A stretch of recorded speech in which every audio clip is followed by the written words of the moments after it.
Hi hello guys, most trendy అయిన boiled egg ఆమ్లెట్ని ఎలా తయారు చేసుకోవాలో ప్రాసెస్లోకి వెళ్ళిపోదాం రండి. కొద్దిగా వెరైటీగా ట్రై చేశాను అనమాట. బౌల్ తీసుకొని 2 ఎగ్స్ని తీసుకోవాలండి. పసుపు, కారము, సాల్ట్, అలాగే మిరియాల పొడి తీసుకొని బాగా మిక్స్ చేసుకోవాలన్నమాట. దీంట్లోకి 1 కప్ శనగపిండి అలాగే వంట సోడా వేసేసుకొని బాగా మిక్స్ చేసుకోవాలి, వాటర్ వేసి ఉండలు లేకుండా. తర్వాత అయితే చూడండి, ఒక చిన్న కడాయిని పెట్టుకొని దాంట్లో ఒక ఆయిల్ వేసేసుకొని బాయిల్డ్ ఎగ్ని ఘాట్లు పెట్టేసుకోవాలన్నమాట. ఫస్ట్గా ప్రిపేర్ చేసిన బ్యాటర్ మొత్తాన్ని అయితే వేసేసుకోవాలండి.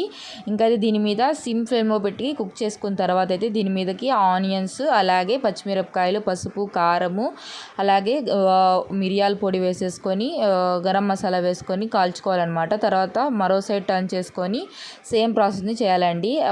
పచ్చిమిరపకాయలు, ఆనియన్స్ అయితే వేసేసుకొని గరం మసాలా, పసుపు, కారం అయితే వేసేసుకొని ఇంకైతే తర్వాత మనమైతే కట్ చేసుకుంటే చాలా బాగుంటుందండి బాయిల్డ్ ఎగ్ ఆమ్లెట్. మా ఆయన ట్రై చేస్తున్నారు చూడండి.